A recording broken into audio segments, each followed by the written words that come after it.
Queridos, minhas queridas, sejam muito bem-vindos. Hoje nós retomaremos o tema das eleições, isso porque as eleições foram alguns dias atrás, né? Hoje é uma quarta-feira, o nosso encontro das quartas-feiras, e hoje eu penso que é importante nós não abandonarmos imediatamente esse tema, porque nós tivemos uma experiência mais uma vez, importante na vida nacional, quando se escolheu, ou pelo menos se votou, para os 5.569, 5.570, né, municípios do Brasil. E aqui eu gostaria de aproveitar esse momento para fazermos uma reflexão a respeito dessas eleições. E aí convido os amigos, as amigas, para juntos pensarmos a respeito do que ocorreu nesse domingo, 6 de outubro, não é? Mais uma vez, o Tribunal Superior Eleitoral, coordenando todos os tribunais regionais eleitorais e as juntas eleitorais com seus juízes eleitorais, é, fez um trabalho excelente, é, com uma resolução dos conflitos que surgiram durante o dia e até os dias que antecederam a eleição, e ocorreram as eleições de forma bastante tranquilas em relação a tudo que se imaginava, né? As preocupações que eventualmente existiam com relação mais especificamente, quanto a alguma violência, eventual violência. Mas ainda bem que correu de uma maneira mais tranquila.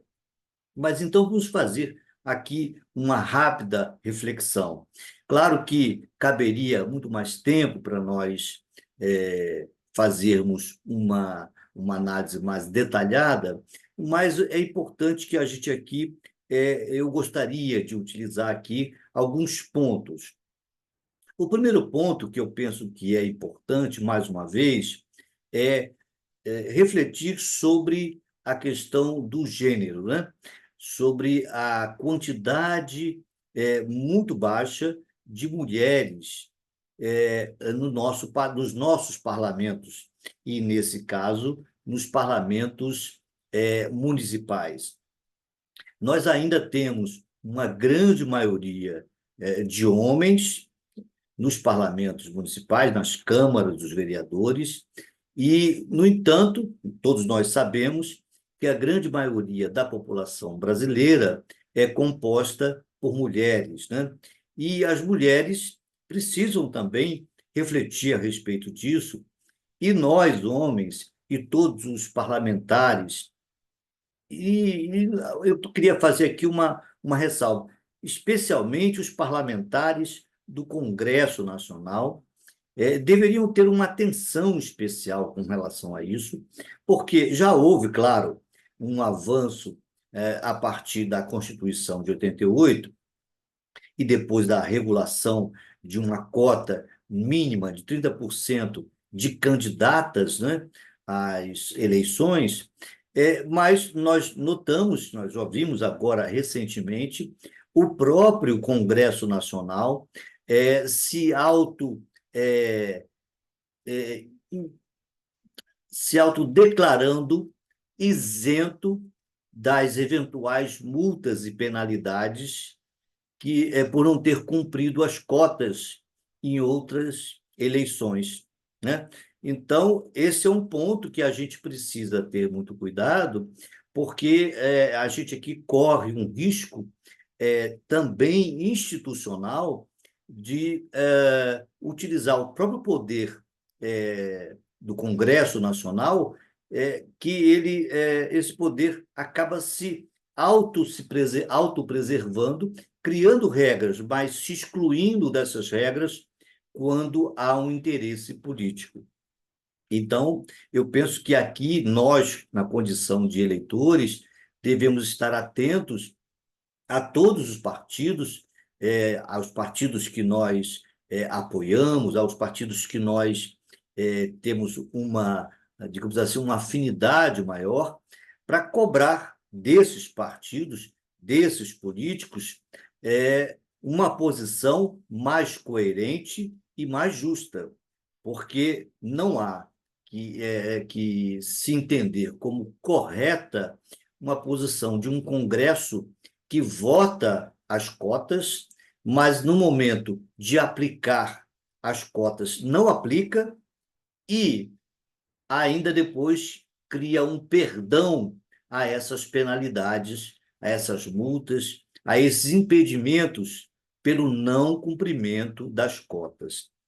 E aqui eu falo de várias cotas, mas especificamente da cota relativa às mulheres, porque, repito, é a maioria da população brasileira. Portanto, deve ser respeitada, e eu diria mais: esse percentual de 30%, na minha visão, deveria ser modificado para maior, porque eu penso que deveria ser equiparado ao contingente populacional das mulheres, que sabidamente, superior ao contingente masculino. Então, esse é o primeiro ponto. O outro ponto é com relação ao fundo eleitoral, né? Aos gastos que, na verdade, quem financia esses gastos somos todos nós, né? Contribuintes, todos nós consumidores, todos nós brasileiros e brasileiras, enfim, quem está dentro do território nacional precisa pagar impostos, tributos gerais, né, de um modo geral, e esses tributos, parte deles vão para o fundo eleitoral. E aqui eu gostaria de fazer uma reflexão com os amigos para a gente observar que, na minha visão, e aí eu gostaria que os amigos e as amigas pudessem avaliar a respeito, na minha visão, o valor do fundo eleitoral é bastante alto em relação à realidade brasileira, da quantidade de brasileiros que ainda estão no nível de pobreza e de miséria, né? Quando a gente tem bilhões carreados para financiar campanhas eleitorais. E a gente fala isso, eu falo isso, porque a gente verifica que existe uma verdadeira máquina eleitoral, uma máquina de gastos que, assim, desmedidos. Eu vou aqui dar um exemplo. Eu ainda há pouco estava olhando aqui uma reportagem de um vereador que se candidatou, um rapaz do Nordeste que se candidatou e utilizou as folhas, né? Ele é da área da biologia, da área da ecologia, enfim, da defesa do meio ambiente. Ele foi eleito, me parece, e ele utilizou para a propaganda da sua candidatura folhas secas dos vegetais, e ali ele colocou a sua propaganda desenhada, né? Com muito carinho, com muito cuidado, me parece, e foi elogiado, e está sendo elogiado pelas mídias sociais, e aqui também vai aqui o meu elogio.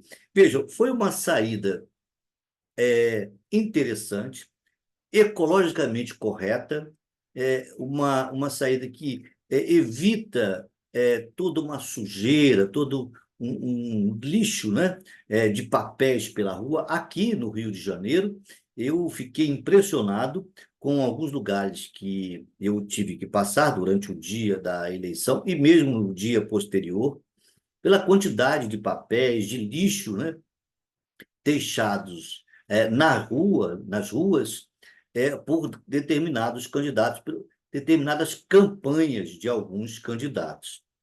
Então, nesse aspecto, eu penso que os TREs deveriam ter uma vigilância maior e nós, eleitores, deveríamos cobrar, né, alguma alternativa a tantos gastos desmedidos, quando essa sugestão desse vereador do Nordeste, essa sugestão não, essa aplicação, né, num sistema, numa forma simples, criativa e com custo baixíssimo, não é? Podem ser aplicadas, podem ser utilizadas sem maiores gastos, gastos que poderiam ser reduzidos para serem aplicados em outras áreas, como educação, saúde, segurança, transporte, outras áreas importantíssimas para todas as comunidades e para a população em geral do Brasil.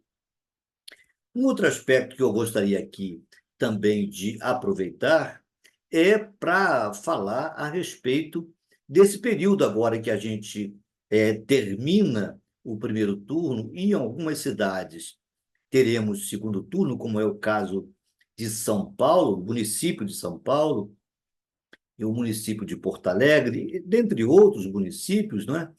É, então, ainda existe esse gap, esse período aí, né, entre o dia 6 até o próximo dia que haverá o segundo turno. Então, nesse aspecto, eu desejo, né, nesse ponto, eu desejo a todos munícipes, a todos que moram nesses municípios aonde acontecerá o segundo turno das eleições, eu desejo ótimas eleições, que escolham o melhor. E aqui eu quero, então, atacar um outro ponto. Quando a gente fala escolher o melhor ou a melhor candidata, eu penso que aqui nós precisamos fazer uma reflexão, porque nós, nos últimos anos, tivemos digamos assim, uma enorme discussão ideológica, né, sobre partidos de direita, partidos de extrema direita, partidos de esquerdas, né, de centro, enfim, de esquerda e de centro. Agora, eu falo na condição de eleitor. Claro que também pensando no direito, eu penso que é importante que, na hora da gente fazer a escolha, e é dessa forma que eu atuo, eu penso naquele ou naquela candidata que trará maior bem-estar e maior benefício, melhores condições de vida para a população em geral, dentro da sua proposta, dentro do seu programa de partido e da sua proposta pessoal de atuação, tanto como vereador, como na condição de prefeito. Então, eu penso que independente, aí eu quero fazer essa ressalva, que independente da ideologia que possa haver, é natural, as pessoas pensam de forma diversa e diferente, isso é muito bom, né? Porque é na diferença que surge novas possibilidades, né? Nesse sentido, eu penso que é fundamental que nós tenhamos presente na hora de escolher o candidato não somente a mas a sua história política pessoal, o que foi feito durante o período anterior da sua vida política ou na própria vida política, em benefício da comunidade, em benefício das pessoas que necessitam de uma qualidade melhor nos transportes, uma qualidade de atendimento melhor na saúde, uma educação mais valorizada, os professores mais valorizados, unidades escolares em condições de atender melhor as crianças, os jovens, né, os adolescentes. Então, eu penso que é nesse caminho que a gente deve trabalhar, porque 2026, e agora já finalizando o nosso papo de hoje, 2026 é logo ali, né? Quando parece que não, nós já estaremos em 2025. Logo em seguida, 2026 será o momento de escolha dos deputados estaduais, deputados federais, governadores e a presidência da República, né? Então, durante esse caminho de quase 2 anos aqui pela frente até 2026, é importante que nós acompanhemos a atuação desses vereadores eleitos, dos prefeitos eleitos, tanto agora no primeiro turno quanto no segundo turno, para entendermos que não basta somente o discurso, né? A, aquela pessoa que é eleita, como nós sabemos, ela é eleita para representar a posição de cada um de nós, do conjunto da população, mas fundamentalmente para defender os interesses sociais dessa população. Não adianta apenas trazer um discurso, mas não, por exemplo, não entregar, por exemplo, boa moradia, né? Não entregar um salário justo, né? Um salário que possa trazer dignidade à pessoa, não oferecer, além da habitação, não oferecer um transporte público de boa qualidade, não oferecer, por exemplo, uma saúde ou postos de saúde, especialidades na área de saúde de qualidade, não privilegiar e não valorizar os professores e a educação. Então, todo esse conjunto de pessoas que apenas fazem discursos, né, ideológicos na pauta, apenas na pauta de costumes, dizendo que é conservador, que não é conservador, isso pouco importa. Importa muito mais o que essa pessoa fez e fará em favor do bem-estar da população.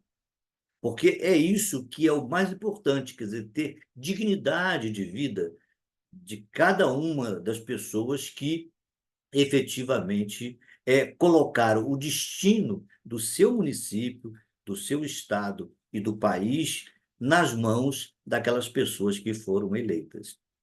Então, é nesse sentido, nessa reflexão, nesse bate-papo muito rápido, que eu quero deixar aqui com vocês essa minha proposta, né? Que nós, durante esse período até 2026, acompanhemos cada um desses candidatos, eleitos ou não, ou aqueles que vão se propor a serem candidatos mais à frente, acompanhar o que efetivamente essas pessoas têm trazido de benefícios estruturais na área de educação, na área de saúde, na área de transportes, na área de lazer, enfim, na área de segurança, quando for o caso do Estado, que é aquela esfera que tem o poder de polícia, no sentido da segurança pública.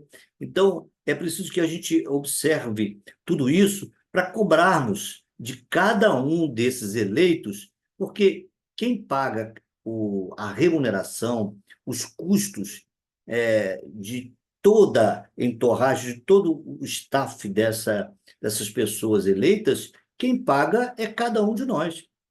Quando a gente compra um quilo de feijão, quando a gente paga um transporte, quando a gente paga alguma tarifa de energia elétrica ou algum telefone, não é? Ou a conta, a fatura do telefone, a cada um desses produtos, mercadorias, serviços que a gente utiliza, ali dentro tem tributos, não um só, mas vários tributos que vão para um grande caixa e depois deve ser bem aplicado no orçamento. E então é importante que cada um de nós cobre do candidato ou aquela pessoa que já foi eleita a efetiva atuação em favor da população e não somente discursos vazios, defendendo pautas apenas de costumes e esquecendo das necessidades básicas da população. Devemos cobrar cada um deles, porque são pessoas que nós demos, né, entregamos à procuração para que elas atuem, né, atuassem, para que elas atuem em favor das pessoas que são seus eleitores, suas eleitoras.